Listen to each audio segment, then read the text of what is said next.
Bonsoir à toutes et à tous. Merci d'être venus ici au Quorum à 18h.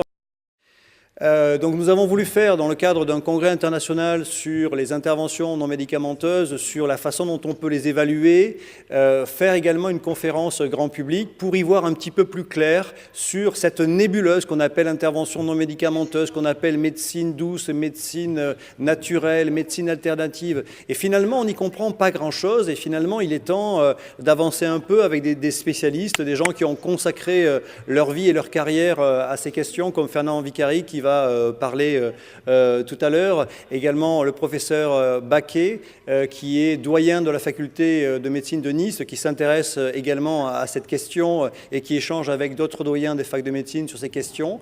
Et enfin Marie Baquet qui va commencer la session, qui a créé un office, une structure en fait, un observatoire de ces médecines complémentaires à la faculté de médecine de Nice. Et l'idée c'est de suivre de façon très régulière l'usage, mais aussi les mésusages, parce que aujourd'hui, toute action de santé, c'est évidemment potentiellement des bénéfices, mais c'est aussi des risques. Donc merci d'accueillir Marie Baquet-Juston. Bonsoir à tous et bonsoir Montréal. C'est sympa de communiquer avec vous ce soir aussi. Donc mon nom est Marie Baquet-Juston, je suis radiologue et je suis chargée à la faculté de médecine de Nice de ce qu'on a nommé l'Observatoire des médecines non conventionnelles, qui a été créé en 2015 par le doyen professeur Patrick Baquet, qui va communiquer après moi et qui est mon frère pour la petite histoire. On travaille ensemble sur ce sujet. Non, déjà, je vais essayer de faire marcher les diapos. Voilà. Donc l'idée de créer cet observatoire des médecines non conventionnelles a germé en juin 2014. Elle a été initiée par le doyen de la faculté et elle est partie du constat que de plus en plus de patients utilisaient des thérapies non médicamenteuses et des médecines non conventionnelles, mais que ce sujet-là était au mieux ignoré et au pire totalement méprisé par les instances médicales.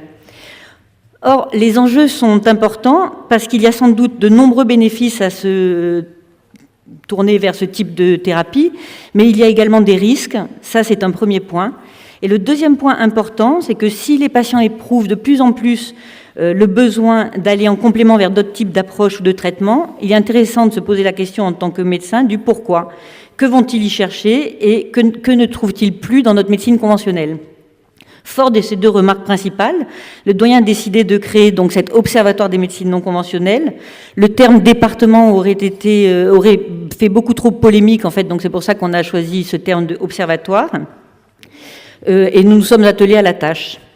Donc nous avons créé en janvier 2015 une association loi 1901, puisque c'est cette association qui finalement s'occupe de toutes les actions organisées par l'observatoire, avec 8 petits membres fondateurs, la plupart issus de la société civile, comme on dit de nos jours, c'est-à-dire des médecins et des pharmaciens essentiellement, mais essentiellement qui venaient de la ville et pas forcément des universitaires, mais prêts à s'atteler à la tâche.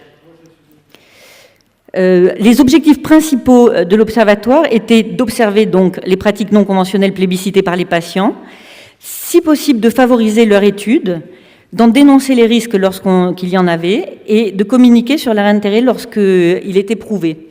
Au fur et à mesure de ces 2 années, on a développé un autre objectif du fait de la demande de tous les jeunes et les étudiants qui sont beaucoup plus ouverts sur ce genre d'approche et qui étaient très demandeurs, d'ailleurs de même que le personnel soignant, très demandeurs de participer à ce type de projet et aussi de bénéficier des aides, notamment psycho-émotionnelles, que peuvent apporter certaines de ces techniques, du fait d'une grande souffrance étudiante et une grande souffrance du personnel soignant en ce moment. Donc c'est un objectif qui s'est rajouté au fur et à mesure de l'expérience.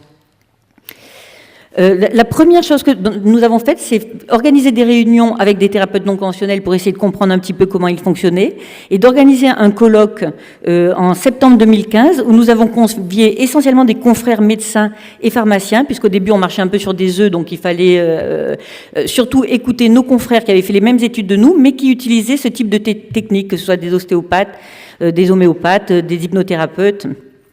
Donc ce premier colloque a eu un franc succès, nous l'avons organisé à la fac et on a senti une adhésion immédiate du public. C'était un colloque ouvert au public et aux professions de soins.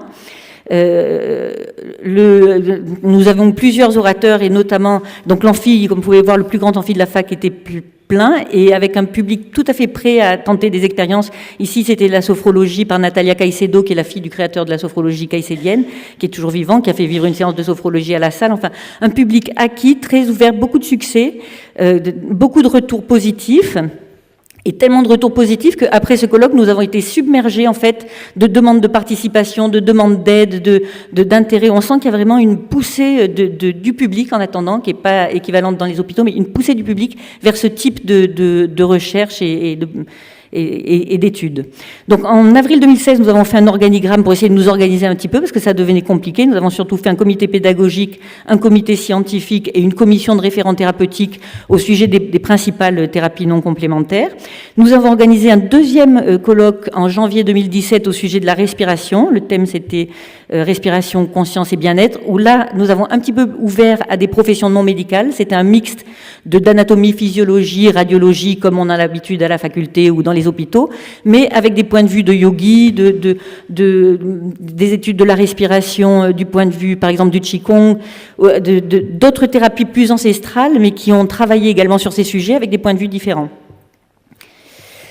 Donc, au cours des 2 années qui viennent de s'écouler, évidemment, nous avons rencontré pas mal d'obstacles, bien que nous arrivions à progresser petit à petit.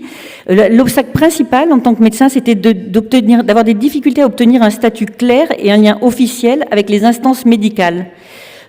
Aussi bien le CHU que la faculté de médecine. Parce qu'en fait, on s'est aperçu au cours du temps qu'il y a quelques services qui, par-ci, par-là, proposent l'acupuncture, tel anesthésiste qui fait un peu d'hypnose, mais que c'est pas vraiment regroupé, c'est pas vraiment coordonné, et c'est très difficile d'avoir une sorte de visibilité pour regrouper toutes ces disciplines-là. On a eu, évidemment, je vous en ai un peu parlé, un problème de gestion, de filtre et d'orientation du flux des demandes de participation. Et on a, comme on fonctionne uniquement en bénévolat avec notre association à but non lucratif, on a quand même un sacré manque de moyens et de ressources humaines pour gérer cette entreprise qui devient quasiment une entreprise importante avec une problématique complexe, une gestion du risque qu'il faut aussi prendre en compte parce que tous les messages qu'on fait passer sont quand même très importants, donc il faut faire attention à ce qu'on dit, et tout ça sur un temps bénévole limité. Je vais vous parler un peu plus précisément, puisque c'est un peu le thème de ce colloque, du comité scientifique, du travail du comité scientifique, qui est né en avril 2016 et qui est composé de médecins, de pharmaciens et d'anthropologues. On pensait intéressant d'avoir une vision un peu transversale de la situation. C'est pour ça que nous étions très heureux d'accueillir des anthropologues parmi nous. La première chose qu'on avait avec ce comité scientifique, c'est d'organiser sur le site de la faculté omnc.unis.fr. Je vous donne le site parce qu'en fait, tous les colloques qu'on a fait sont enregistrés, sont accessibles gratuitement sur ce site, si ça vous intéresse d'entendre parler les interlocuteurs. Donc, sur ce site de l'Observatoire, nous avons organisé le fait que toutes les personnes qui voulaient faire des études avec nous puissent remplir un abstract. Voici un exemple, c'est un petit peu petit, vous pouvez pas vraiment voir, mais en 2 mots, on leur demandait un titre, un objectif primitif, un objectif principal, des objectifs secondaires, et quelques lignes sur l'étude qu'ils voulaient nous proposer, avec quelques mots-clés. Vraiment basique, un abstract basique, on ne demandait pas qu'ils aient des connaissances spécifiques dans le domaine scientifique. Et ensuite, nous avons eu des sessions d'entretien avec les porteurs des différents projets proposés. Et nous sommes très vite rendus compte de l'immense nécessité de faire des tandems entre médecins hospitaliers et praticiens en médecine non conventionnelle. Parce que, évidemment, ils n'ont aucune idée de ce qu'est une étude scientifique et ils n'imaginent pas le temps que ça représente. C'est normal, c'est pas du tout leur formation, mais il y a vraiment besoin d'une communication et d'un langage commun entre ces 2 groupes de praticiens que nous sommes, nous les médecins, et que sont les praticiens non médicaux.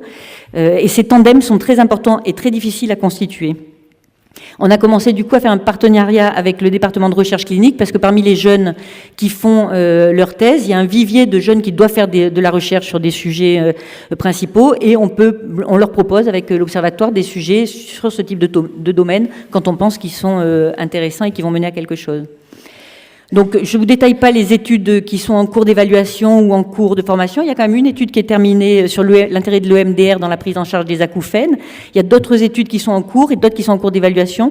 On a surtout un gros projet institutionnel pour 2018 où le doyen souhaite amener une promotion d'une 60aine d'étudiants qui finiraient leur internat pour faire une semaine de jeûne. On ne peut pas dire jeûne thérapeutique parce que c'est un peu... Mais une semaine de jeûne et... peut-être, même certainement, faire des études autour de ce jeûne. Donc on a réussi à réunir récemment, et c'était quand même un peu un exploit, les professeurs de nutrition, de santé publique, de gastro-entérologie, de néphrologie, qui petit à petit ont adhéré au projet et ont trouvé l'idée très intéressante. D'ailleurs, ils sont tous très motivés pour faire la semaine de jeûne également. Donc ça, c'est le projet institutionnel pour lancer des études sur ce sujet en 2018. Le comité scientifique en particulier a rencontré aussi des difficultés. Je vous l'ai déjà dit, les problèmes de communication et de langage commun entre thérapeutes et médecins, ça c'est une première chose évidente. Cette difficulté à former les tandems médecins-thérapeutes, parce que déjà à l'hôpital, il y a assez peu de médecins qui font de la recherche scientifique, il y en a évidemment, mais il y en a assez peu, et donc il faut en trouver qui en font et qui sont intéressés par ce type de sujet, ce qui n'est pas très facile. D'autres difficultés rencontrées tournent autour du fait qu'il y a une multiplicité de thérapies, c'est-à-dire que c'est un puits sans fond au-delà des thérapies classiques non conventionnelles que sont l'homéopathie, l'ostéopathie, l'aromathérapie, la phytothérapie. Il y a tout un tas de nouvelles techniques qui émergent et dont on vient nous parler, dont on n'avait jamais entendu parler avant. Et c'est un puits sans fond. On se demande s'il ne faut pas qu'on se limite à quelques-unes des thérapies les plus connues pour commencer, sinon on a du mal à s'en sortir. Un autre problème qu'on a très vite compris, c'est que de nombreux thérapeutes non conventionnels fonctionnent en fait non pas avec une technique mais avec plusieurs techniques. C'est eux-mêmes qui font selon les patients, et en plus ils ont des techniques différentes. Par exemple, pour un patient qui viendrait pour une lombalgie, ils utiliseront peut-être des huiles essentielles, des fleurs de bac et de l'ostéopathie sur un, ou de l'hypnose. Donc ils multiplient les techniques parce qu'en général ils font plusieurs formations quand ils commencent à s'intéresser à ça, et donc c'est très difficile de les évaluer sur une seule technique, et donc ça nous pose une question de fond, et on se demande si en fait peut-être ce qu'il faudrait évaluer, est-ce que ça ne serait pas les thérapeutes eux-mêmes directement plutôt que les techniques qu'ils emploient. Parce qu'il y a même des thérapeutes dont on ne sait pas qui font de l'imposition des mains, là je vais faire hurler certains, mais dont les patients se passent le numéro parce qu'ils sont soulagés par eux, c'est tout ceux qui font les enleveurs de feu par exemple en radiothérapie. On ne peut pas vraiment évaluer leur technique, mais on peut évaluer l'effet positif ou négatif de ce thérapeute sur les patients. C'est peut-être une voie de recherche un peu différente de notre recherche habituelle. Donc, au sein du comité scientifique, on a un plus petit comité qui est en charge de la médecine intégrative, de réfléchir à la médecine intégrative et qui se pose de grandes questions existentielles du type: qu'est-ce que la médecine? Est-ce que c'est juste faire un diagnostic et appliquer un traitement? Ou alors, est-ce que ça va au-delà de ça? Je pense que le doyen vous touchera un mot sur ce sujet tout à l'heure. Qu'est-ce que le soin? Qu'est-ce que la santé? Est-ce que la santé, c'est ce que disait Le Riche, qui était un physiologiste du début du XXe siècle? C'est juste l'aptitude des organes à fonctionner, ou le silence des organes? Ou alors est-ce qu'il faut avoir une vue plus générale, plus philosophique, comme Nietzsche par exemple, qui parle de la grande santé, c'est-à-dire que pour lui la santé c'est pas ne pas avoir de maladie, mais c'est plutôt la capacité de traverser les problèmes et les maladies en restant en forme et en résistant sereinement à toutes les tempêtes. Donc qu'est-ce que la santé? On se pose des questions également du type: est-ce qu'on peut dire qu'une patiente par exemple chez qui on découvrirait au dépistage un cancer du sein in situ de quelques millimètres, est-ce qu'on dirait d'elle qu'elle n'est pas en bonne santé, alors que par ailleurs tout va bien et qu'elle se sent parfaitement bien? C'est une vraie question. Ou alors, est-ce qu'il faut qu'on se limite, enfin, qu'on se tienne à la définition OMS de la santé, qui est un complet bien-être physique, mental et social, qui ne consiste pas seulement en l'absence de maladie? Donc ce sont des vraies questions, parce que dans l'application de notre médecine, on a besoin de réfléchir à tout ça. Donc on est parti sur essayer de modéliser la santé. Alors c'est un peu ambitieux pour notre petit organisme, mais en même temps on est pas mal placé pour ça maintenant qu'on communique avec tous ces praticiens, et on s'est un peu basé sur le modèle de la pyramide des besoins de Maslow, qui a été faite je ne sais pas si vous connaissez, je ne vais pas détailler, mais c'était une pyramide des besoins humains qui était pour déterminer la motivation et quelque part un peu le bonheur d'un être humain. On s'est servi de ce modèle pour essayer de faire une pyramide. Au début, on a commencé par une pyramide, mais très vite, on est plutôt parti sur un pack santé, parce que finalement, on ne sait pas qu'est-ce qui a le plus d'importance dans tous ces différents éléments qui constituent le fait que quelqu'un soit en bonne santé. Alors, ce qui est très important, c'est que ce pack santé, c'est pas notre vision à nous de ce qu'est la santé, même si c'est plutôt une vision stratifiée des différentes techniques sur lesquelles les thérapeutes proposent leur thérapie. Les thérapeutes non conventionnels, j'entends, pas les médecins, les thérapeutes non conventionnels.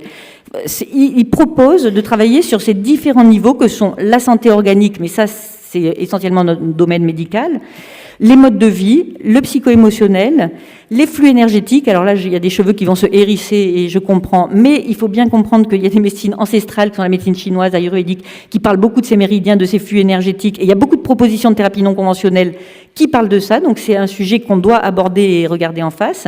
Et on a même rajouté le spirituel, parce que essentiellement le rapport à la mort, parce qu'en fin de vie, essentiellement en fin de vie, mais pas que, c'est quand même quelque chose qui fait qu'on accepte plus ou moins la maladie et notre finitude, comme dirait François Roustan.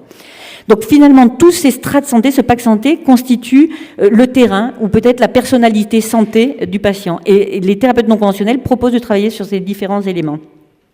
Donc dans cette modélisation de la santé, quand on étudie un soin non conventionnel, ça peut être assez intéressant d'essayer de comprendre si le soin qu'on va étudier va avoir une action organique identifiable, c'est l'image d'en haut, et là on est dans notre zone de confort parce qu'une action organique identifiable, on va faire une étude scientifique classique, on va faire de la biologie, d'imagerie, et on va faire des cohortes pour comparer, et on va pouvoir prouver des choses comme on a l'habitude de le faire en recherche, ou alors si ça marche d'une autre manière, sur un autre terrain, sur un autre registre, qu'on peut trouver dans ce pack santé, lequel? Ou encore, troisième question, est-ce que ça marche du fait de l'effet placebo? Et je crois que Fernand Vicari vous parlera plus de l'intérêt de l'effet placebo. On n'est pas du tout méprisant par rapport à l'effet placebo, au contraire, puisque en fait, c'est la stimulation du potentiel d'auto-guérison du patient et qu'on devrait tous privilégier ou essayer de faire fonctionner ça avant toute chose et de toute façon. Donc, cette modélisation, pourquoi? C'est parce que ce qui est très important, c'est de ne pas faire de la pseudoscience. Et la pseudoscience, ça serait quoi, par exemple? Mettons qu'on veut essayer d'étudier un traitement ostéopathique dans la lombalgie chronique du patient. La plupart des personnes qui ont mal au dos vont voir un ostéopathe, c'est maintenant très très fréquent, je ne sais pas le pourcentage, mais c'est énorme, et de nombreuses personnes sont soulagées par ce traitement ostéopathique.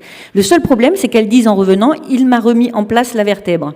Il m'a remis en place la vertèbre. Or, pour nous, qui faisons de l'imagerie, moi je suis radiologue, ou de la médecine conventionnelle, ça heurte notre éducation, entre guillemets, on va dire comme ça, ou notre mode de pensée, parce que si vraiment l'effet était de replacer la vertèbre, on pourrait très bien le mesurer avec nos systèmes d'études scientifiques classiques, maintenant, compte tenu de la résolution de l'imagerie, on pourrait très bien étudier la vertèbre avant l'ostéopathie, après l'ostéopathie, et voir si elle a été déplacée. Et je ne suis pas une spécialiste du sujet, mais je ne pense pas que ce soit ça qui se passe dans le traitement ostéopathique. Je pense que ça se passe sur un autre registre et il faut peut-être pas avoir peur d'aller réfléchir à quel autre registre ou même ne pas comprendre ce qui se passe, mais surtout ne pas dire des choses qui sont fausses parce que c'est à cause de ça qu'il y a un problème de communication et d'acceptation du monde scientifique par rapport à ce que en disent les patients ou parfois les thérapeutes non conventionnels.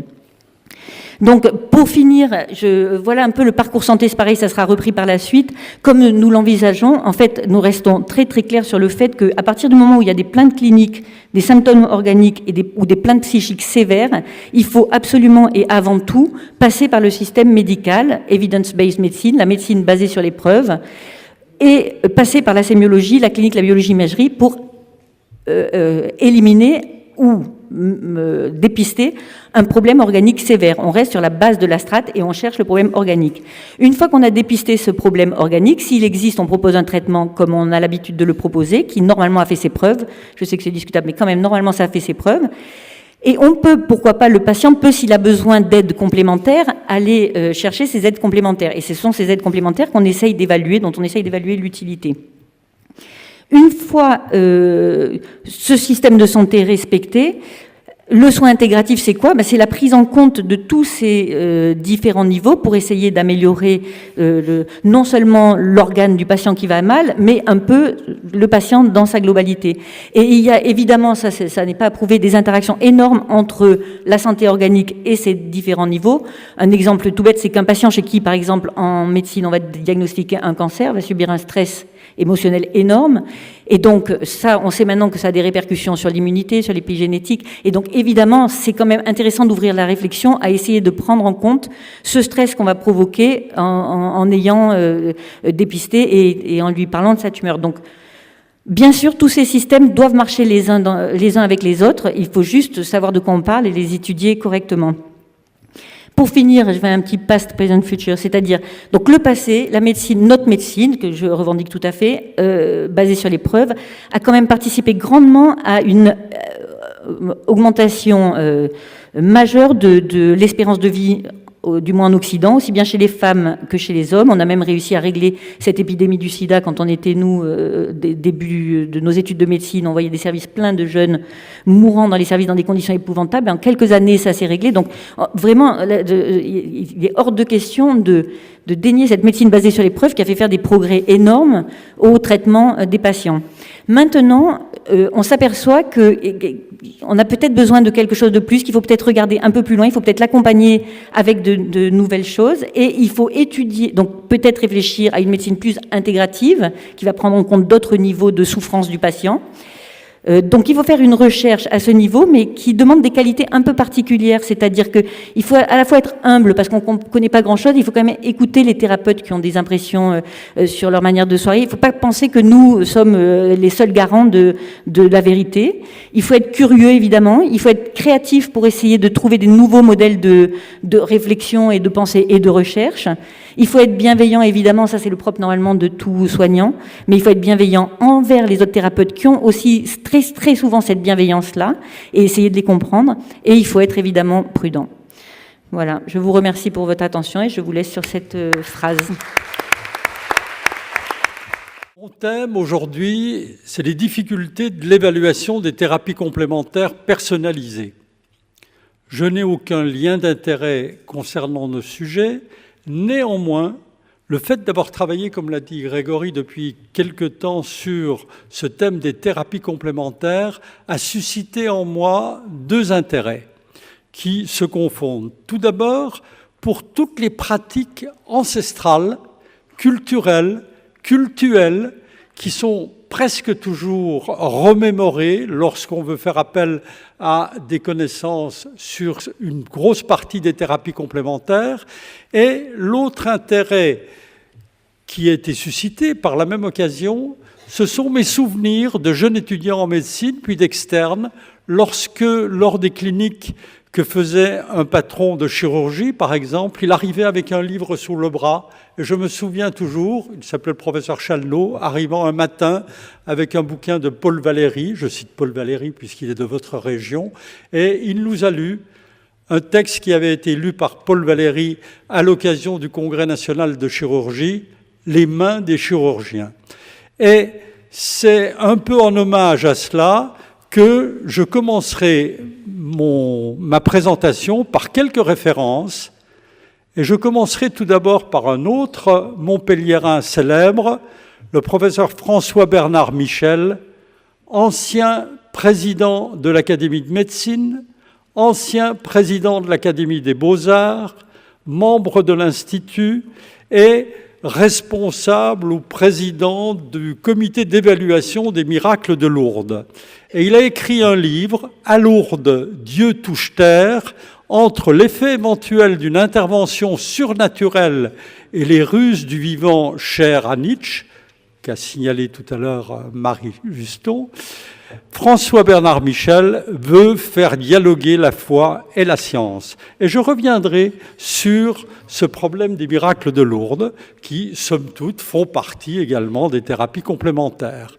L'autre livre que je voudrais citer, que j'ai lu récemment, c'est « Cerveau et méditation, le dialogue entre le bouddhisme et les neurosciences ».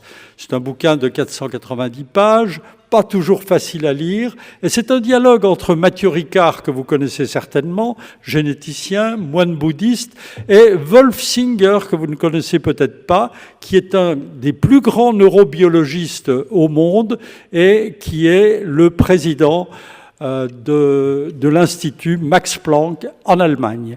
Et donc, leur dialogue, eh bien, c'est une succession de constats faits par Mathieu Ricard et de réponses du neurobiologiste où il parle en particulier des fameuses ondes alpha qui apparaissent sur les électroencéphalogrammes et surtout sur l'IRM. Se guérir est un livre plus passionnant à lire Quand l'esprit soigne le corps, écrit par Jo Marchant. Jo Marchant est une docteure en biologie, docteure en génétique et rédacteur en chef de Nature.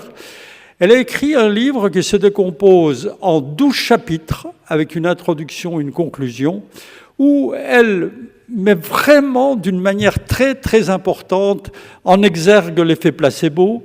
Et l'auteur qu'elle cite certainement le plus souvent est Fabrizio De Benedetti de Turin, qui a même fait un centre expérimental à mi-hauteur près du Mont Rose pour expérimenter justement en altitude les effets de l'environnement, les effets de différentes activités et process physiques par l'intermédiaire de l'effet placebo. Les neurosciences occupent une part importante et dans un des chapitres développés par Jo Marchand, elle reparle de Lourdes. Et si à Lourdes on reconnaît qu'il y a eu 69 miracles, il n'est pas impossible qu'avec les progrès de la science, certains puissent trouver une solution scientifique qui n'a pas pu être mise en exergue au moment où on étudiait ce cas. Mais Jo Marchand, dans son livre, a interrogé une quantité énorme de thérapeutes et une quantité tout aussi importante de patients qui avaient été soignés, guéris, d'autres pas, par ces thérapies complémentaires. Et à propos de Lourdes, qu'est-ce qui ressort le plus? En dehors des rares miracles, 69 sur des dizaines d'années, c'est pas grand-chose, eh bien, c'est le lien social. C'est ça l'élément le plus important qui est reconnu dans l'effet bénéfique de Lourdes ou des autres lieux également de pèlerinage. Le lien social, retenez-le bien, est quelque chose de très important que l'on perd malheureusement de plus en plus. Dernier livre qui a suscité certaines polémiques également, Les maladies chroniques vers la troisième médecine. C'est André Grimaldi, un des papes de la diabétologie à Paris, avec Ivan Caillé, Frédéric Pierru et Didier Tabuteau, qui est davantage connu que les deux autres, au niveau de l'Agence du médicament. Et dans ce livre, on reconnaît une première médecine qui était celle qui ne pouvait s'occuper que des maladies bénignes, puisqu'on n'avait pas encore ni les antibiotiques, ni les hormones, ni la chimiothérapie. Ensuite vient la deuxième médecine qui va s'occuper des maladies graves. Et enfin, cette troisième médecine qui est la médecine des maladies chroniques. Si elles sont chroniques, c'est parce qu'on n'a pas trouvé de solution pour les faire disparaître. Et la conclusion d'André Grimaldi, qui me plaît beaucoup, est cette notion de travail en équipe. Et il préconise une collaboration pluriprofessionnelle, non hiérarchisée, et c'est en quelque sorte le dessin de ce qu'on peut appeler la médecine intégrée ou intégrative, où l'on voit au centre du processus un médecin ou deux, et puis d'autres professions, et pas obligatoirement que des professions médicales. Et là, je ferai un petit exemple que nous essayons de mettre en place avec le groupe d'évaluation dont je vous parlerai tout à l'heure, une expérience en Lorraine, une expérience qui est déjà bien avancée à Marseille, une autre que je viens de découvrir à Montpellier, et cet après-midi également, le docteur Abossolo, qui est anesthésiste à Avignon, me parle d'un projet identique à Aix-en-Provence. Les faits. Eh bien, aux États-Unis, 50% des Américains utilisent les médecines alternatives. L'Académie nationale de médecine retient 4 fois sur 10, ce qui n'est pas très loin. L'AFA, c'est l'association François Aupetit, et là, je fais une parenthèse, le rôle des associations de malades est primordial pour faire progresser cette nécessité que nous avons à nous intéresser des thérapies complémentaires. L'AFA, par conséquent, association de malades porteurs de MICI, maladie inflammatoire chronique de l'intestin, qui comporte la maladie de Crohn, la rectocolite hémorragique, eh bien, ils ont interrogé un certain nombre de leurs patients pour savoir ce qu'ils faisaient entre deux phases aiguës.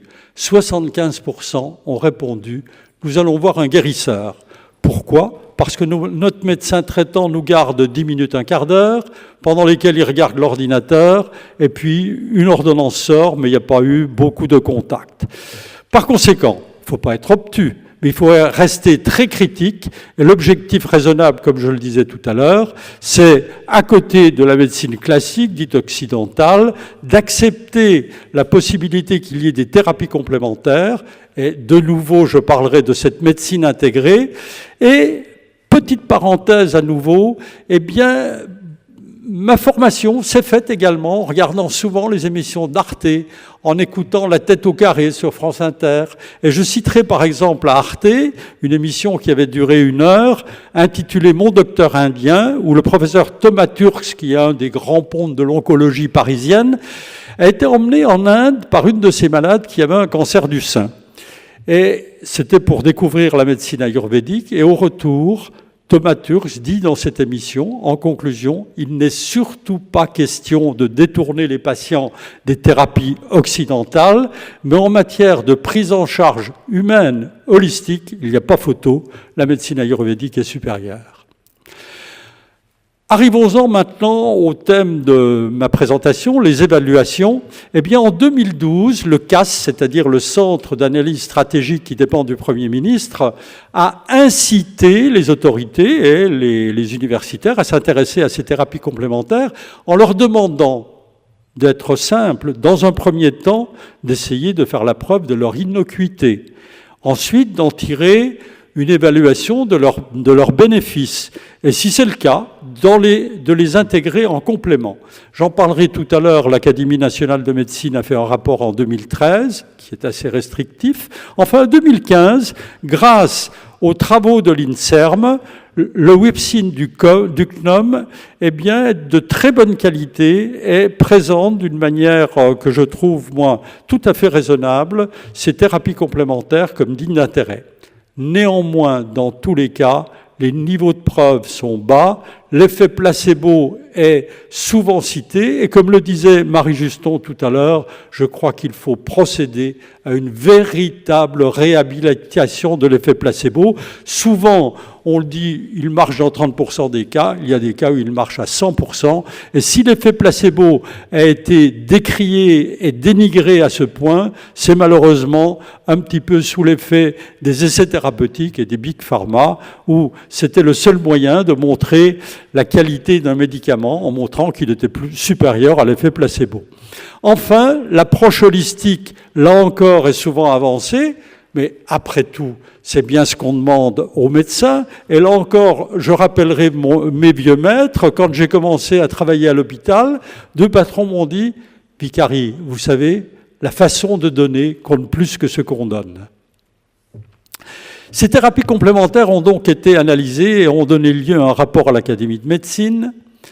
4 thérapies seulement ont été retenues. Ce n'est pas parce qu'ils ont éliminé les autres, mais le travail était très lourd. Ils se sont surtout attelés à bien réaliser le travail sur l'acupuncture, sur l'ostéopathie et la chiropraxie, donc des thérapies manuelles, sur l'hypnose et des thérapies psychofonctionnelles comme le tai chi et le qigong. Ils ont fait une description exhaustive. Ils ont fait des évaluations selon les indications, mais dans l'ensemble, les conclusions sont assez critiques. Une fois de plus, on reparle de l'effet placebo, du caractère holistique de ces médecines et de la relation médecin-patient. Les recommandations de l'Académie de médecine étaient que l'hôpital devait être le lieu privilégié, et surtout les CHU, mais qu'ils ne devaient pas être considérés comme garants de leur efficacité, mais comme un lieu d'exemplarité de ces pratiques. Et qu'il fallait toujours les considérer comme compléments, et une fois de plus, cela me satisfait, privilégier le travail en équipe. Je citerai Ezra Schleidman, qui, en schizophrénie française, c'est un professeur de Sciences Po à l'université de Princeton, les Français détestent l'évaluation dans tous les domaines, le titre suffit, tout cela est un héritage de la société aristocratique. Eh bien, je ne veux pas parler des difficultés que j'ai eues pour l'organisation du congrès de Nancy, mais ça m'a permis de voir une chose, c'est que toutes les difficultés, il faut les retourner et les rendre payantes. Et si les Français détestent l'évaluation parce que c'est l'héritage d'une société aristocratique, eh bien c'est à nos universitaires de démontrer qu'elles sont utiles. C'est à eux puisque finalement le titre suffira et le reste suivra.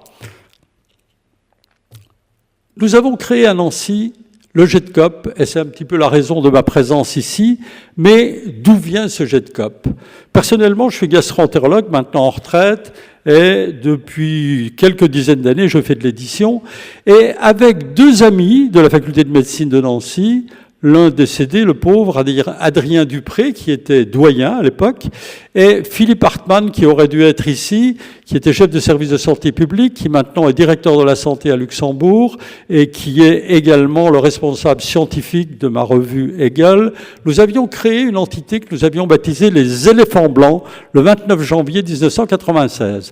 Nous voulions faire un institut du bien-être, près de la faculté de médecine, il y a un très grand parc, le lieu s'y prêtait, on a eu des plans, il y avait une piscine d'eau de mer, etc.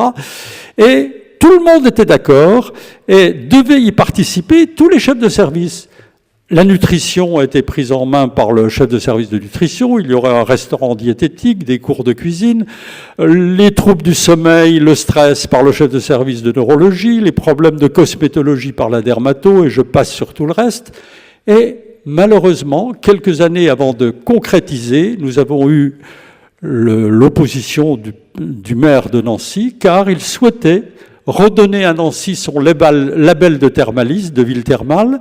En effet, avant la guerre de 14, une source thermale avait été découverte à Nancy, puis peu à peu, les choses s'étaient dégradées. Il y a néanmoins des bâtiments qui ressemblent un petit peu à ceux de Vittel ou à Vichy, en moins grand, bien sûr. Et l'Académie nationale de médecine a redonné son label de ville thermale à Nancy en 2014. Et par conséquent, notre projet est tombé à l'eau sans faire de mauvais jeu de mots. Et nous avons créé le 12 juin 2015 le groupe d'évaluation des thérapies complémentaires personnalisées. Comment fonctionne-t-il? C'est une association type 1901 avec un conseil d'administration, 20 membres, un bureau. Nous avons mis en place un conseil scientifique international qui va être à reprendre, et nos objectifs sont l'évaluation, la diffusion des résultats, créer une banque de données, des programmes de recherche et obtenir une reconnaissance officielle des thérapies complémentaires qui auront été évaluées. Je passe rapidement sur ces thérapies parce que finalement l'OMS en reconnaît à peu près 400, donc il n'est pas question de toutes les passer. Nous avions, à l'occasion du congrès de Nancy, fait une distinction en trois groupes, les manuels, les administrés et les psychocorporels. Je voulais lire rapidement quels étaient les manuels. Parmi les administrés, certaines étaient par voie externe de surface, d'autres par voie interne. Celles de surface, vous voyez, c'est quelque chose de très classique, je ne vais pas m'étendre dessus. Les intracorporels, même chose. Enfin, les psychocorporels, ça a déjà été évoqué tout à l'heure, et en particulier, il y a un domaine qui va être très épineux à reprendre, c'est celles qui veulent se revendiquer de la physique quantique. Mais je ne suis pas là pour en parler aujourd'hui. Et en dehors de ces groupes, il faut reconnaître une médecine intégrative, c'est-à-dire en Inde la médecine ayurvédique, qui fait appel à plusieurs de ces compartiments que nous avons vus tout à l'heure, la médecine chinoise, la médecine africaine, la médecine tibétaine, certainement également la médecine sud-américaine.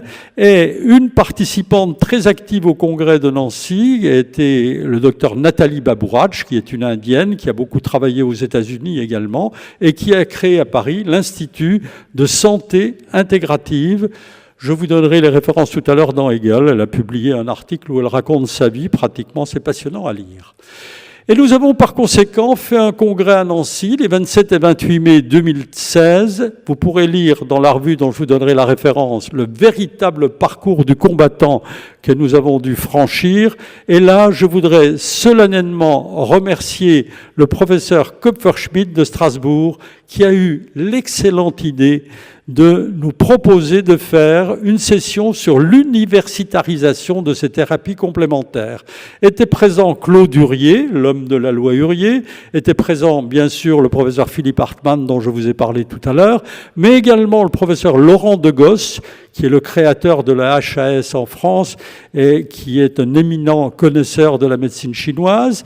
Il y avait également Julien Nizar et parallèlement à cette réunion, je remercierai également le docteur Dominique Hérault de Paris, qui a eu la bonne idée de coupler à cette session une session sur l'organisation de ces thérapies complémentaires, comme c'était le cas, je ne veux pas rentrer dans les détails, à Avignon avec le docteur Bossolo. Les 2 sessions étaient contiguës et les participants, aussi bien orateurs que dans la salle, ont participé à 2. Et enfin, je voudrais terminer mes remerciements en remerciant également professeur Gisèle Cany, présidente du GEDCOP, qui, contre vent et marée à l'université de Nancy, ne nous a pas lâchés. Nous avions prévu quelque chose pour les gens qui allaient soumettre un article, mais pris par le temps, je dirais que cette évaluation qui nous sert de guide opérationnel, c'est ce que nous allons mettre en place pour toute sollicitation. Nous allons demander aux gens qui veulent obtenir, ne disons pas un label, mais une reconnaissance de leur thérapie, de définir le contenu et les objectifs de la thérapie complémentaire préconisée, de faire un dictionnaire des termes utilisés dans la pratique de cette thérapie, de faire un rappel des évaluations qui ont été faites dans la littérature, de suggérer d'éventuelles évaluations complémentaires, de nous donner les modalités actuelles d'enseignement de cette thérapie et détail qui n'est pas négligeable, modalité de paiement des prestations de la thérapie complémentaire, car je ne vous le cache pas, un des grands freins que nous avons eus, mais pas si mauvais que ça, ont été les Miviludes, car vous le savez, à juste titre, elles se méfient de tous les charlatans qui peuvent intégrer ce type d'activité. Je dirais juste un mot de l'EBM, et là je rejoindrai, mais à 100%, l'excellente communication qui a été faite par Hervé Maisonneuve ce matin. Les critiques, et Stewart Leslie, dans le JAMA du 28 avril 2015, considère qu'il y a des biais de recrutement, de perdu de vue, de mémorisation, de comportement, d'interrogation de subjectivité. Et lorsqu'on revoit les publications, les revues, les méta-analyses, 50% seraient fausses. Et quand Hervé Maisonneuve l'a dit ce matin, j'ai vérifié tout de suite ma diapo si j'étais sur le même chiffre, c'est pareil. 75% sont enjolivés et 50% ne sont pas reproductibles. Et là, je singerai un petit peu Carl Sagan en disant que, malheureusement, trop souvent, certains de nos maîtres disent « je ne connais pas, par conséquent, ça n'existe pas ». Si l'on veut comparer l'EBM et les évaluations possibles dans les thérapies complémentaires, eh bien, il faut dire que l'EBM est basé sur la reproductibilité et les essais thérapeutiques sont tout à fait le quotidien de ce type d'évaluation. Mais en ce qui concerne les thérapies complémentaires, il faut tenir compte de la relation patient-thérapeute, de l'environnement. Et pour le moment, ce sont surtout des études observationnelles qui peuvent être faites. Je l'ai déjà dit tout à l'heure, le placebo est à prendre en compte d'une manière tout à fait positive. Les qualités de vie, il faut avoir une certaine pondération. Il faut toujours se méfier des extrêmes et avoir une culture du doute qui pourrait se résumer de la manière suivante. Toute vérité passe par 3 phases. Je cite Schopenhauer. Dans la première, elle est ridiculisée. Dans la seconde, elle est critiquée avec violence. Dans la troisième, elle est acceptée comme une évidence. Si je ne fais que citer Galilée, je citerai un petit peu plus lourdement Barry Marshall.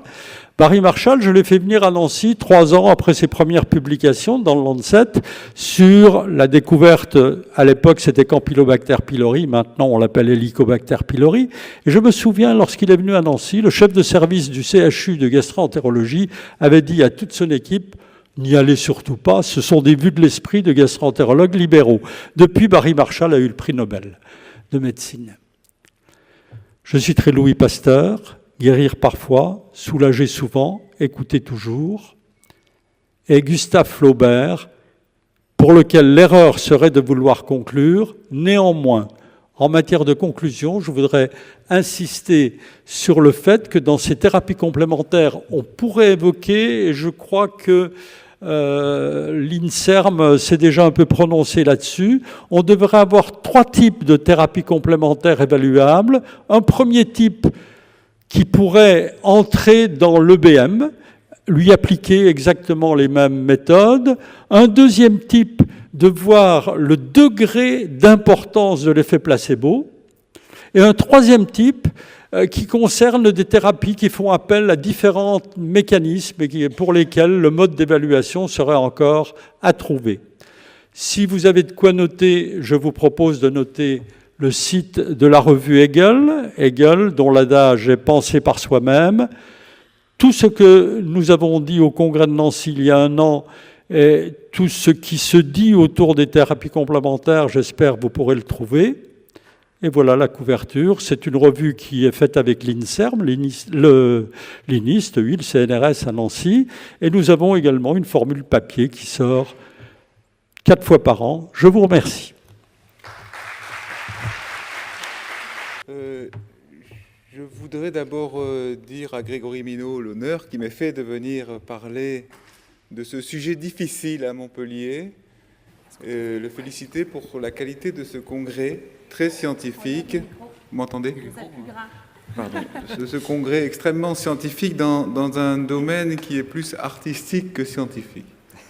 Alors, il y a quelques mois, la conférence des doyens de faculté de médecine m'a demandé de faire un rapport, sachant qu'à Nice, on avait une certaine activité dans ce domaine. Alors avant, je vais me présenter, parce que moi je suis chirurgien digestif, et je suis professeur d'anatomie et de chirurgie générale. Je m'occupe des urgences chirurgicales du CHU et d'une unité de cancérologie digestive. Donc la médecine que je pratique est extrêmement conventionnelle. Mais ce sujet m'intéresse beaucoup parce que, et c'est ce que je vais essayer de vous montrer, la question de ce que l'on appelle, alors on en parlera de la sémantique, les médecines non conventionnelles, ce que l'on a appelé à Nice les médecines non conventionnelles, et pour moi fait partie intégrante de la prise en charge de la personne. Alors, pour commencer, je vais vous parler de 2 cas cliniques personnels que j'ai eus à la consultation, pour cadrer un petit peu le débat. Ce patient, je l'ai vu jeudi dernier, un patient qui a présenté des douleurs lombaires, de plus en plus invalidantes, des lombalgies. Il a vu un thérapeute manuel, un ostéopathe, pendant plusieurs semaines. Et devant l'absence d'amélioration, il a consulté son médecin généraliste, qu'il a mis dans le circuit normal. Et le diagnostic de cancer du pancréas a été posé parce que les rapports nerveux anatomiques entre le pancréas et les nerfs, alors j'ai pas de flèche ici, mais c'est en jaune, du plexus cœliaque, peuvent donner certaines formes cliniques de présentation des douleurs au dos, des lombalgies, comme signe annonciateur, comme premier symptôme d'un cancer du pancréas. Donc il y a eu un retard de diagnostic de 2 mois, de traitement et de diagnostic de 2 mois avant que ce patient soit pris en charge à cause du fait qu'il a été pris initialement en charge par un thérapeute. Et j'aime pas du tout d'ailleurs ce mot de thérapeute, il y en a peut-être parmi vous, mais le terme de thérapeute me gêne et je vais essayer de vous démontrer pourquoi. Un deuxième cas clinique, rapidement, une femme de 65 ans que j'ai opérée aussi personnellement, qui a présenté pendant plusieurs semaines une fatigue, des rougeurs cutanées, des œdèmes, une insomnie. Là, elle a consulté un médecin homéopathe qui a diagnostiqué des troubles endocriniens. Pendant 2 mois, cette patiente a été traitée par homéopathie avant de s'apercevoir, au décours d'un malaise, qu'elle avait en fait une tumeur sécrétante de la glande surrénale qu'on appelle un corticosurrénalome. Et donc, il y a eu là aussi un errement diagnostique parce que la prise en charge a été non conventionnelle.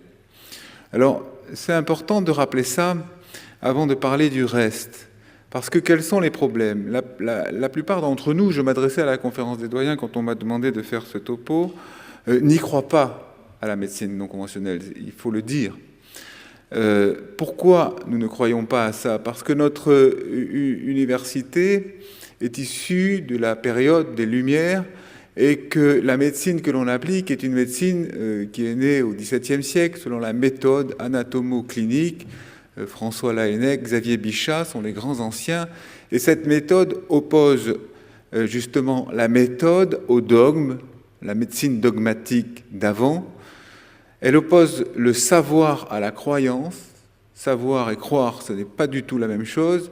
Et elle oppose la raison au comportement intuitif, le comportement cognitif au comportement intuitif. Donc la médecine conventionnelle occidentale, là où tous les médecins français, puisqu'il s'agissait d'essayer d'avoir une position sur le sujet de la médecine française, c'est quoi ? C'est une médecine qui est mondialisée depuis longtemps, depuis bien avant la mondialisation économique, qui est basée sur les preuves, comme il a été dit, et preuves obtenues par une méthode surveillée, cette méthode-là est surveillée, structurée, réévaluée, avec une efficacité redoutable, puisque l'espérance de vie augmente. Même s'il y a, comme vient de le dire Fernand Vicari, des failles importantes dans la méthode.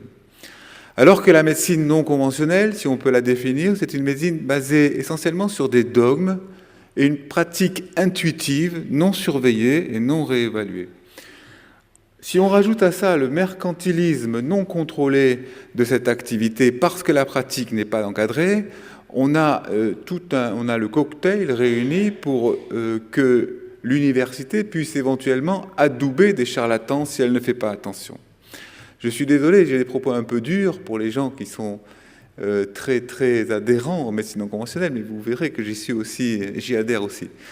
Alors, ces chiffres ont été rappelés, je vais les redire. 70% des habitants de l'Union européenne ont fait appel à une thérapie complémentaire. 25% y recourent chaque année. 80% des patients souffrant de cancer y recourent. 40% des Français se tournent vers ces thérapies. Il y a un risque de dérive sectaire, je l'ai dit. Il y a des missions interministérielles comme Minilud qui ont été créées pour surveiller les dérives éventuelles. Moi, je suis parti de ce qui m'a motivé, il faudrait revenir, excusez-moi, ce qui m'a motivé dans le développement de la médecine non conventionnelle à la faculté de médecine, c'est que ce domaine-là n'échappe pas à l'université.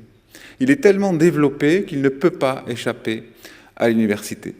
Et donc, en réfléchissant un petit peu, en revenant un peu sur l'histoire, et je suis content que Fernand Vicari ait parlé de Barry Marshall, parce que je vais en parler là aussi, on peut constater que la médecine facultaire traditionnelle peut être aussi extrêmement dogmatique.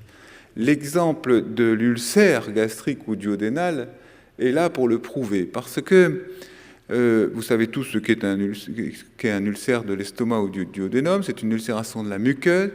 Moi, quand j'étais étudiant en médecine, on m'a appris, selon la méthode anatomoclinique, que l'ulcère était lié au stress, que le cerveau est relié à l'estomac par un nerf, le nerf vague, et qu'il suffit de couper ce nerf pour couper le stress et guérir de l'ulcère de l'estomac. Moi, je me souviens très bien de ce cours sur l'ulcère de l'estomac. C'est d'ailleurs ce cours qui m'a donné envie de faire de la chirurgie digestive, pour tout vous dire.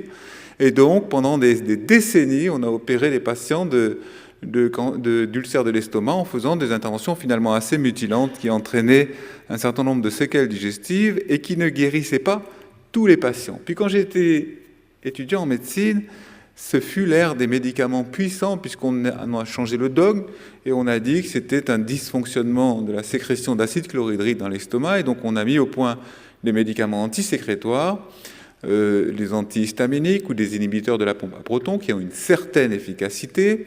Et moi, tout mon internat, on prescrivait l'argamanu, ces antisécrétoires.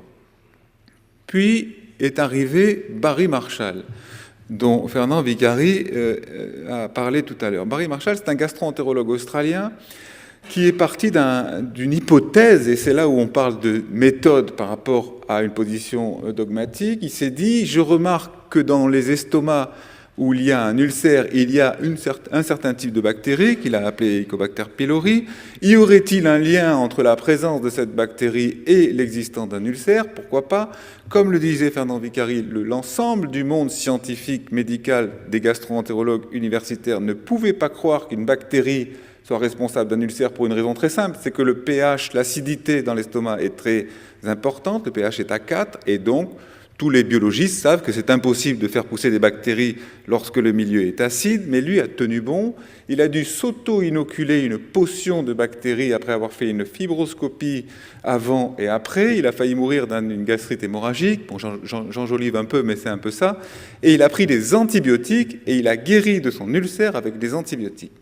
Et donc, on s'aperçoit qu'en 30 ans, les facultés de médecine ont instruit les étudiants en médecine de façon dogmatique en expliquant que c'est la chirurgie qui traite l'ulcère de l'estomac, ensuite c'était les antisécréteurs, maintenant c'est l'antibiotique, ce sont les antibiotiques.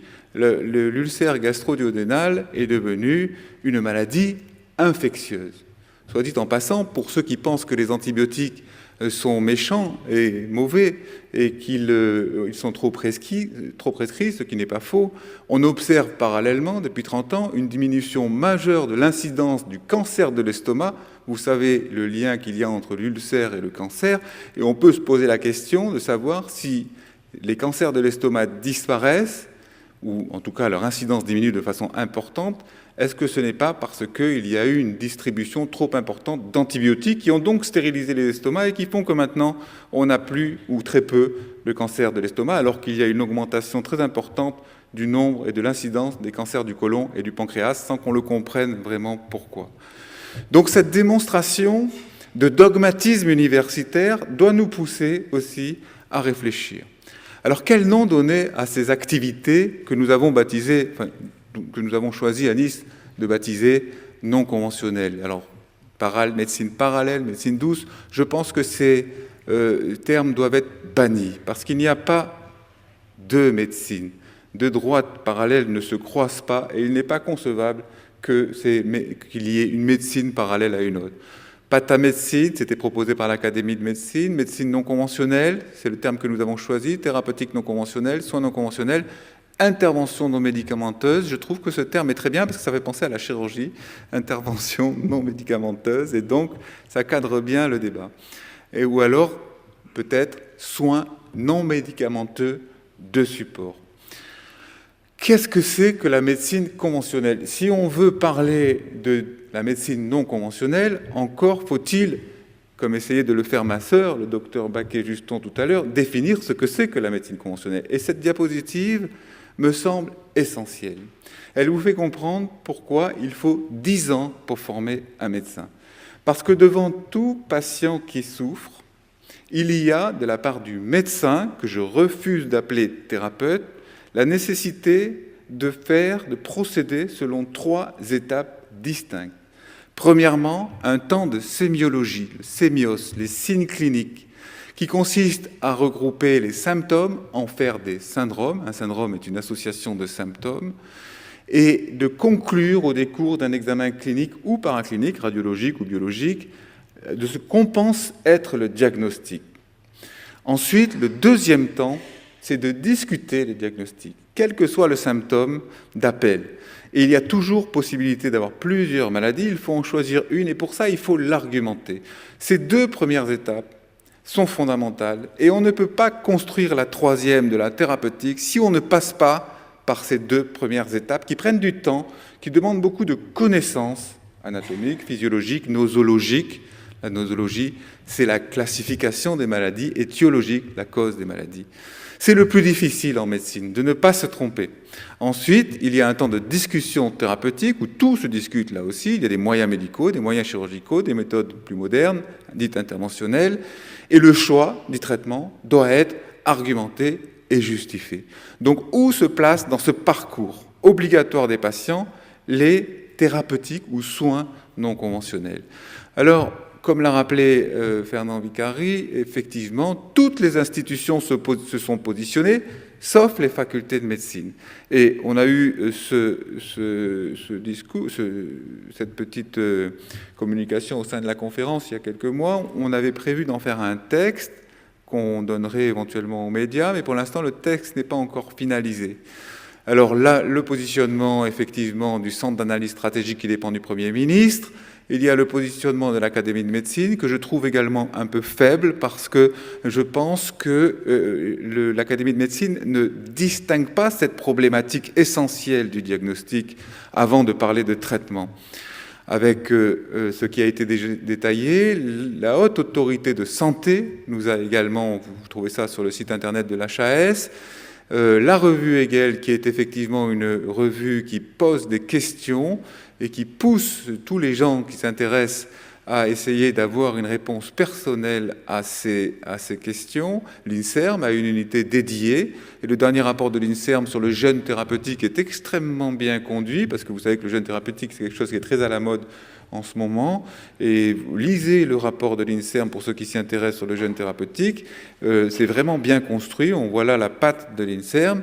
Nous autres, les doyens de faculté de médecine, on a un peu de mal à se placer par rapport à ça. Alors, l'OMS en décrit plus de 400 de disciplines non conventionnelles que l'on peut classer comme ça, la thérapeutique à action corporelle interpersonnelle, c'est-à-dire toute forme de thérapie manuelle, massage, manipulation, ostéopathie, shiatsu. Ensuite, la thérapeutique à action corporelle instrumentalisée, cosmétothérapie, hydrothérapie, etc. Je vous laisse lire. Et la thérapeutique à action extracorporelle, comme l'hypnose, les méthodes psychocomportementales. Donc ça fait beaucoup de choses. Mais ce qui est gênant dans cette affaire, c'est qu'on ne parle que de la thérapeutique et qu'on a oublié les 2 premières étapes de la prise en charge des malades, qui est fondamentale, qui est dure tous les jours. Moi, en tant que responsable du service des urgences chirurgicales, je vois des dizaines de malades qui viennent pour des douleurs abdominales. Chaque douleur abdominale, c'est difficile de savoir pourquoi les gens ont mal. Peut-il y avoir une position commune des facultés françaises de médecine? Il faut pour ça répondre à 4 questions. D'abord, la sémantique. Quels mots utilisons-nous pour parler de ce domaine vaste et en train d'être débrouillé? Les soins ensuite, la recherche et l'enseignement, parce que vous savez que les 3 missions des hospitalo-universitaires, c'est de répondre à ces 3 activités, soins, recherche, enseignement. Alors, sur le plan de la sémantique, nous, à Nice, nous préférons le terme de... Alors, on y réfléchit tout le temps, parce qu'on n'est pas très sûr de nous, hein, les soins de support non conventionnels. Je crois que c'est important de parler de soins et non pas de traitement, pour ne pas créer la confusion. Soins et interventions non médicamenteuses de support, c'est peut-être l'intitulé que nous aurons après ce congrès, avec la réflexion qui a lieu ici. Quelle place dans le parcours de soins du patient?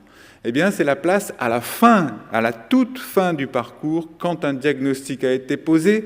Est-ce qu'il s'agit d'une maladie organique? Est-ce qu'il s'agit de troubles fonctionnels? Est-ce que l'on a proposé une thérapeutique? Et à ce moment-là, à quel moment on place ces soins et comment les évaluer? Et moi, je pense personnellement que ces soins non conventionnels doivent devenir de plus en plus conventionnels en fonction de leur validation, lorsqu'elle existe, et pas lorsqu'elle n'existe pas, et doivent être prescrits. Ce qui permet, par les médecins, ce qui permet, à mon avis, d'éviter les problèmes que je vous évoquais en début de communication. Alors la recherche, effectivement, il y a beaucoup de choses ont été dites. Cet article du Lancet qui a traité, et pour la première fois, vous savez que le Lancet, c'est une revue médicale extrêmement prestigieuse, une des 3 plus prestigieuses, qui a reconnu l'intérêt de la méditation de pleine conscience dans la récidive du syndrome dépressif.